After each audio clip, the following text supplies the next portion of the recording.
Hello, my name is Jessica Mobius, and I am excited to be here today sharing with you a portion of the Bible that helps me keep going when times are hard. In 2020, I was diagnosed with cancer, and I spent the next 2 years doing all the things that you do when you get a cancer diagnosis. I dealt with chemotherapy for about a year, and then I had radiation treatments for 6 weeks. I went through 2 surgeries at this point, with the possibility of more ahead. To say that my cancer journey was overwhelming and scary is just kind of putting it into words. It was something that very much affected mine and my family's life and changed some things for us. And I know that every person that's watching this or is in the room,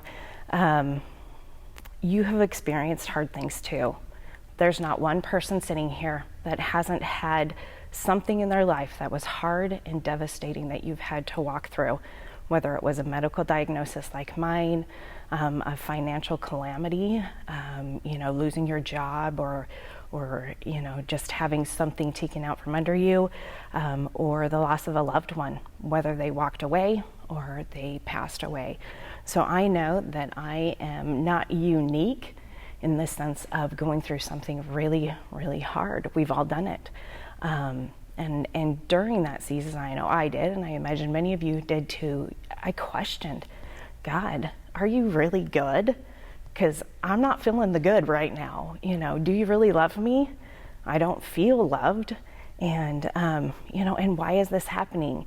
And my why wasn't, why is Jessica Mobius, why did she get cancer? It was more of just God, there's so much going on in my life right now. Why now? Why this timing? Why these circumstances? And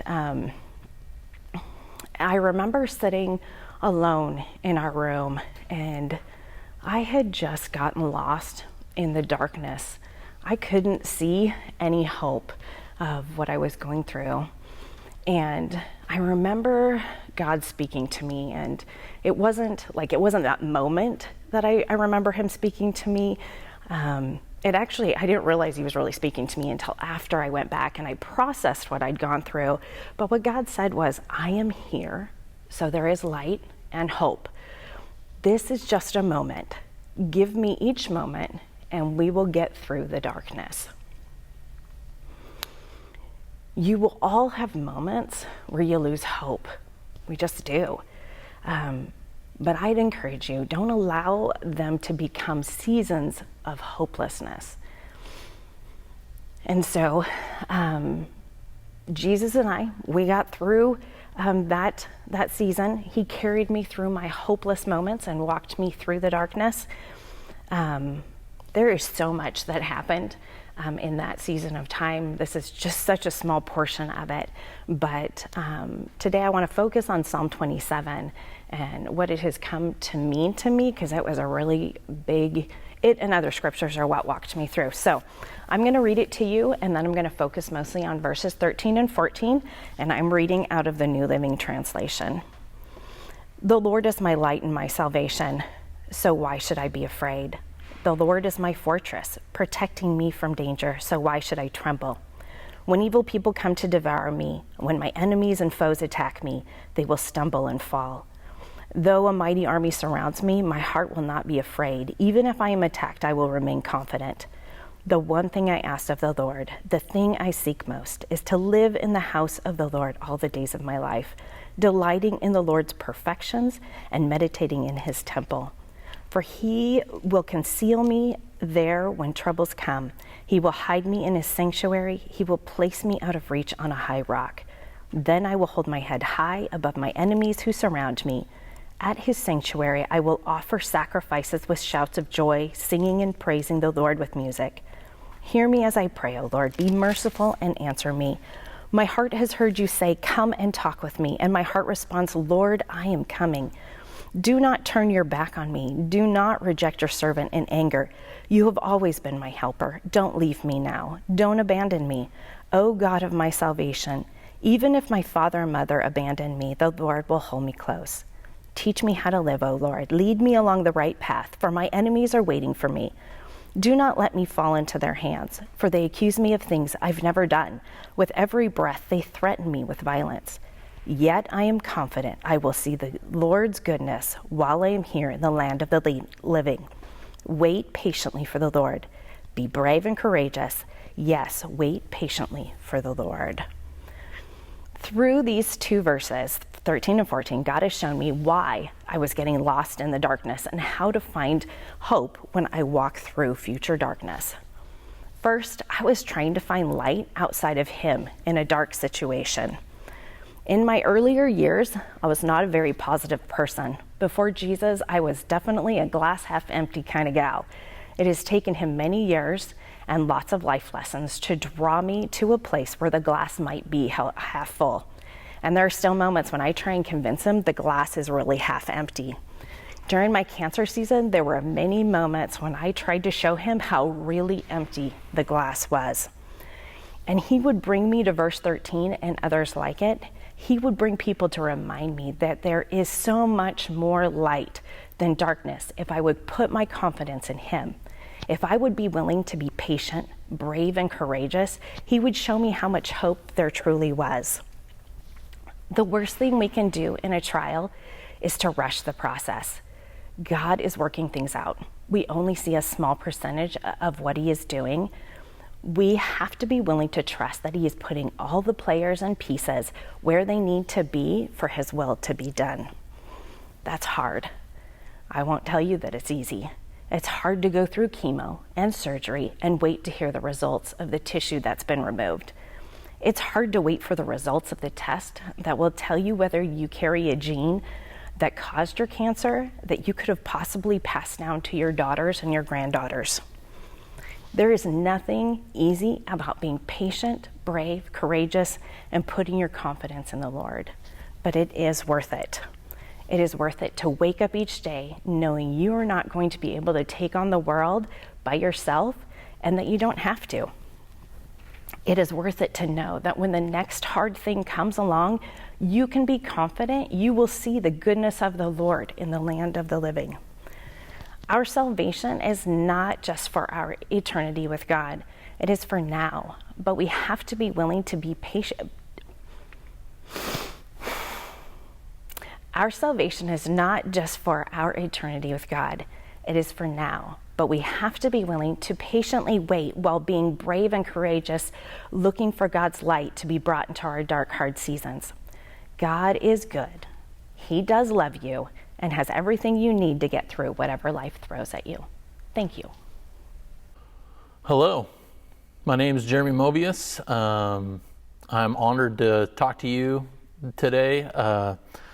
Over the past couple of months, God's really been stirring within me a greater desire to know Him better. I've been following Jesus for most of my life, over 30 years. So I would say I know Him quite well, and I know the Bible really well. But I read this passage again, and it's just stirring within me. It's Numbers 12. Starting in verse 1, it says, while they were at Hazeroth, this is while the Israelites are traveling through the desert towards the promised land. It says, while they were in Hazeroth, Miriam and Aaron criticized Moses because he had married a Cushite woman.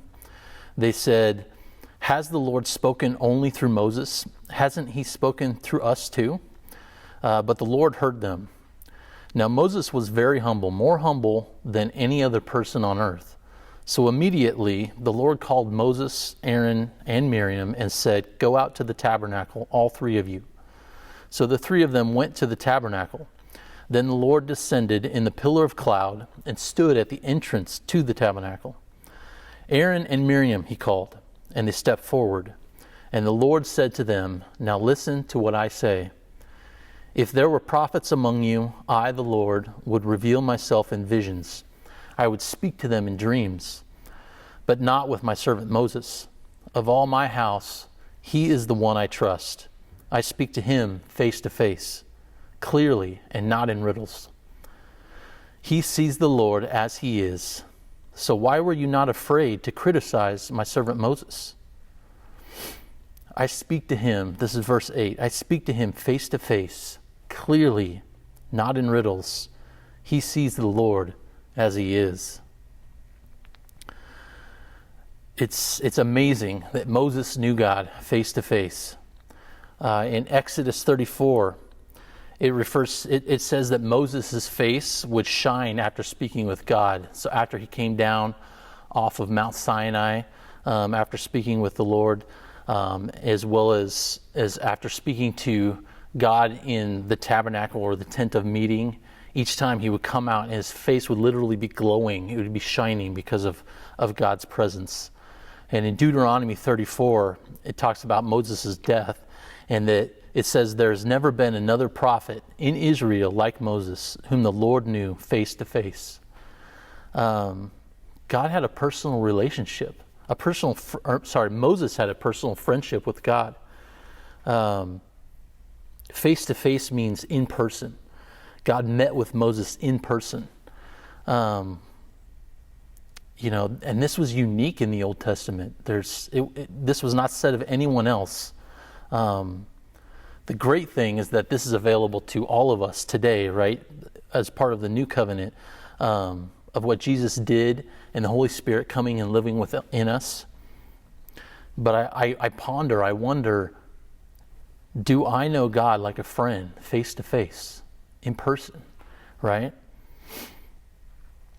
There's this quote by A.W. Tozer from his book, The Pursuit of God. It says, "The evil habit of seeking God and effectively prevents us from finding God in full revelation. In the and lies our great woe. If we omit the and, we shall soon find God. And in him we shall find that for which we have all our lives been secretly longing." I think that's where I've been a lot of my Christian walk, seeking God and seeking God for other things. And it's not wrong to ask God for things, right? The Bible tells us to ask God. Jesus tells us to ask for the things that we need.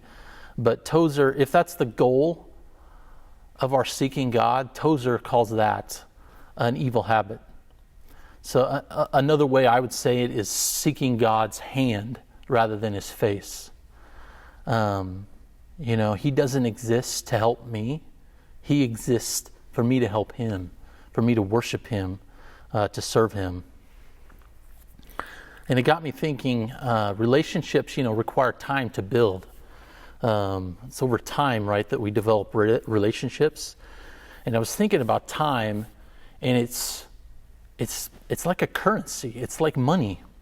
We even use words like we save time, or we spend our time doing whatever. There's lots of distractions in our culture, right? There's lots of things that can distract us. Our phones are great time savers, but they can also be a huge distraction depending on what we choose to do with them. I've heard people say, "Show me how you spend your money, and I'll show you what's important to you." Well, I think how you spend your time is an even greater window into what's important to you. So, for example, let's say there's 24 hours in a day, but let's say, I get 5 or 8 hours of sleep every night. Well, that leaves 16 hours of time in the day that I can do whatever I want with. And let's say I applied the tithing principle to time. That's not in the Bible. It doesn't say you're supposed to tithe your time, but I think the principle still works, or it can be helpful. So that would be 1.6 hours a day that I could set aside, or should maybe set aside, to give back to God, to spending with God. That's roughly an hour and a half every day. Can I find an hour and a half every day to spend with God? Maybe not in one big chunk. Maybe some in the morning, some in the evening. However it works for me. I'm also challenging you in this. And then I think about the tithe in the Old Testament. The tithe was a minimum, right? That was a starting point for giving of our finances. And so I think that's a good way, a helpful way of thinking of our time. Can we give back at least 1.5 hours of time to God? And am I making sure that I am seeking His face, and not His hand, or not only His hand, right? God's not a vending machine that I spend a little time so I can get what I want. 2 more verses I just want to read. Ephesians 1, 4 and 5. It says, even before He made the world, God loved us. He chose us in Christ to be holy and without fault in His eyes. God decided in advance to adopt us into His own family by bringing us to Himself through Jesus Christ. This is what He wanted to do, and it gave Him great pleasure. So before He created the world and everything in it, before He created humans, He knew what would happen. He knew that we would sin, that we would reject Him. He knew He would have to send Jesus to come and die for us and save us. And still, He created us. And it gave Him great pleasure. I don't understand that, but why would I not want to be friends with Him? Why would I not want to seek Him, to get to know Him better, face to face? So I challenge you, as God is challenging me as well, to seek His face and not His hand. I think the greatest reward is God Himself, to be with Him in His presence. So I hope you found this encouraging and challenging. Thank you. Hello, everybody watching online. My name is Blaine Thomas, and I've called River City Church my home church for about the last 5 years, and excited to get to share a message with you today. Most of the time on Sundays, you'll find me back hanging out with the junior high kids, where we get to say cool things like bussin' and no cap, and clap back, and my personal favorite, bruh. But I don't really know what any of those mean except for maybe the last one. So, but today I want to talk to just the average people out there, maybe even the below average. People who are probably good at a lot of things, but not great at really anything. If you're like me, maybe you're athletic enough to start for the JV team, but never got your shot on the varsity squad. Maybe you're smart enough to graduate with a few good grades, but never got any scholarships or had enough money to go to college. Or one of my personal favorites, strategic enough to avoid the school bully, but never strong enough to actually defend yourself. I can rest assure you, if my next class was 20 feet away, you can be sure that I'm going through the gymnasium, out the back door, through the auxiliary gym, through the court, sneak in through the side door, and head to class just to avoid the school bully. Now, if you're one of those average people, you get used to hearing things like, sorry, you just didn't make the team, or maybe you'll have better luck next year. Now, my generation, we didn't have the participation trophy hadn't been invented yet. So there was not a lot to hold your head up about after not making the team. But as average people, we often fight a never-ending battle in our head. And it's the constant thought of, are you good enough? Or will you ever be good enough to make the team? Will you measure up? Will I measure up as a father, as a husband? Will I measure up at my job? Will I measure up at the upcoming charity golf event where we all know what's going to happen on the first tee box? One of two things are going to happen. I'm going to completely miss the ball, or one of the spectators is going to be hit by the ball.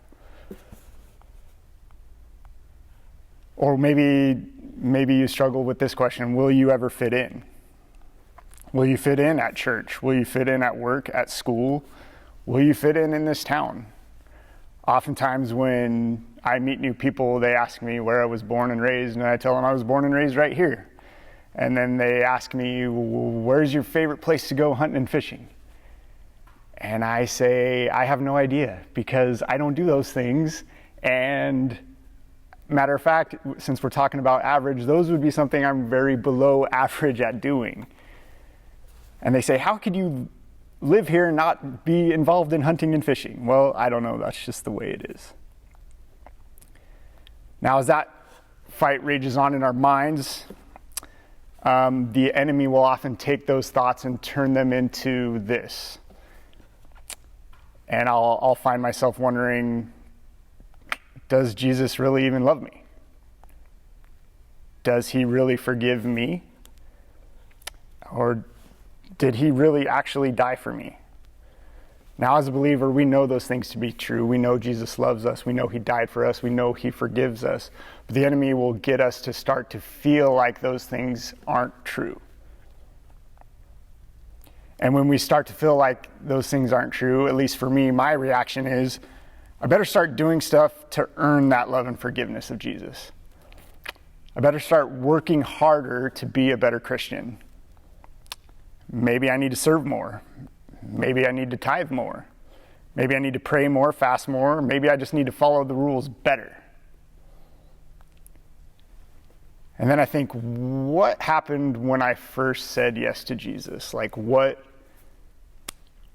was that like when I first invited Jesus into my heart? I'm pretty sure I wasn't really worried about the Ten Commandments or following religious rules, regulations. Didn't even really know what the true meaning of baptism was, and never really even heard of one of Jesus' parables. I just heard about a man who loved us so much that he died for us, just so he could have a relationship with us and free us of our sin. And at that moment, that was enough. That alone was enough. And then time goes on and you start to grow as Christians and you get back into the groove and start feeling like, yeah, I definitely know Jesus died for me and he loves me and he forgives me. But then sometimes you get caught up in comparing yourselves to other believers. And you start thinking, well, I'm not really as good as those Christians over there. I bet you those are the Christians Jesus died for.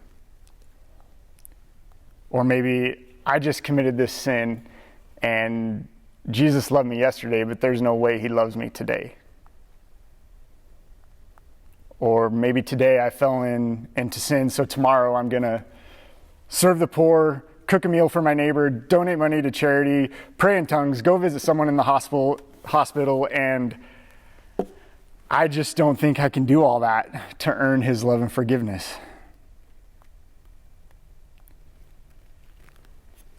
But what am I doing when I'm trying to earn something that Jesus freely gives to us?